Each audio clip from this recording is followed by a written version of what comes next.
नमस्कार दोस्तों, डॉक्टर अंकित परदार। और आज हम बात करते हैं फूड पॉइजनिंग के बारे में। तो क्या है कि हमारे कंट्री में फूड पॉइजनिंग के केसेस काफ़ी ज़्यादा बढ़ रहे हैं। तो उसमें क्या है कि कुछ भी मिलावट हो सकती है या फिर बासी खाना होता है, उसकी वजह से भी फूड पॉइजनिंग होने के चांसेस बन जाती है। उसमें क्या है कि हर 10 में से 3 जनों को फूड पॉइजनिंग का शिकार हो रहे हैं।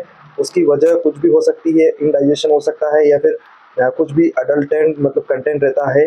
जैसे कुछ भी मिलावट हो गया फूड के अंदर, कुछ भी केमिकल मिलावट हो गया, तो कुछ भी ऐसी चीज़ रहती है जो फूड के अंदर मिल जाती है या फिर कोई मिलावट होती है, तो उसकी वजह से क्या है कि फूड पॉइजनिंग हो जाती है। तो उसकी वजह से क्या है कि जो सिम्टम्स आते हैं, जो लक्षण होते हैं, तो वो होते हैं इसमें कि पेट दर्द होना, अचानक उल्टी होना, दस्त लगना, जी घबराना और एसिडिटी होना। उसके साथ साथ क्या होता है कि इसमें पेट के अंदर जलन होना, कभी कभी उल्टी ज़्यादा होना, ताकि क्या है कि उसके अंदर से एसिड सेक्रेशन की मात्रा बढ़ जाती है, तो भी पेशेंट को ज़्यादा तकलीफ का अनुभव होता है।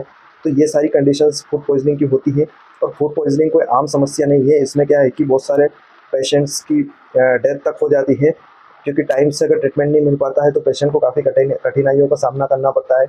तो इसी बात को लेके आज हम बात करते हैं कि फूड पॉइजनिंग क्या होती है, क्या क्या इसके लक्षण होते हैं, किस किस मिलावटी चीज़ों को खाने से फूड पॉइजनिंग होती है और फूड पॉइजनिंग को कैसे रोका जा सकता है। इन सारी बातों को बात करते हैं। तो आइए स्टार्ट करते हैं। तो भाई अब बात करते हैं। तो इसमें क्या है कि भारत के अंदर एक तरह से देखा जाए तो जो संस्कृति है वो विविधतापूर्ण संस्कृति है। तो वहाँ पे ऐसा देखा जाता है कि जो व्यंजन बनते हैं, स्वाद खाना पकाने की जो भी विधियाँ रहती है वो डिफरेंट टाइप की होती है। और इन्हीं विविधता और लोकप्रियता के बीच में गंभीर समस्या छुपी हुई है। इसको फूड पॉइजनिंग बोलते हैं, खाद्य विषाक्तता बोलते हैं इसको हिंदी में। तो एक स्थिति होती है, इसमें क्या होता है कि दूषित विषैले खराब हो चुके भोजन को अगर अपन सेवन कर लेते हैं तो उस वजह से क्या है कि व्यक्ति बीमार पड़ जाता है। भारत में लाखों फूड पॉइजनिंग के शिकार होते हैं, जिसमें से अस्पताल में पेशेंट को भर्ती करवाना पड़ता है, बहुत सारों को आईवी ड्रिप वगैरह लगवाना पड़ता है, एंटीबायोटिक ट्रीटमेंट देना पड़ता है।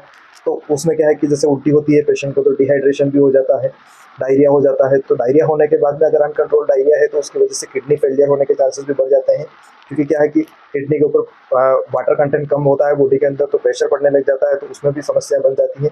तो कॉम्प्लिकेशंस बहुत ज़्यादा है फूड पॉइजनिंग के। तो और भी जानकारी इसमें बात करते हैं। अब बात करते हैं फूड पॉइजनिंग क्या होती है। तो फूड पॉइजनिंग एक प्रकार की स्वास्थ्य समस्या है, दूषित भोजन पानी के सेवन से होती है। तो इसमें कुछ बैक्टीरिया होते हैं, वायरस होते हैं, परजीवी होते हैं या फिर केमिकल जो रसायन रहते हैं वो अगर मिलाए जाते हैं फूड के अंदर, तो उसकी वजह से भी फूड पॉइजनिंग होने के चांसेस बन जाते हैं। अगर कहीं ना कहीं जाने अनजाने में हम ऐसा भोजन खा लेते हैं तो शरीर में इन्फेक्शन बढ़ जाता है फूड पॉइजनिंग का। और उसकी वजह से क्या है कि उल्टी होती है, दस्त होती है, पेट दर्द होता है, कभी कभी बुखार होता है और कभी कभी इतनी हाई लेवल की दस्त उल्टी होती है उसकी वजह से ब्लड प्रेशर भी बढ़ जाता है, घबराहट हो जाती है पेशेंट को। और बहुत सारी बार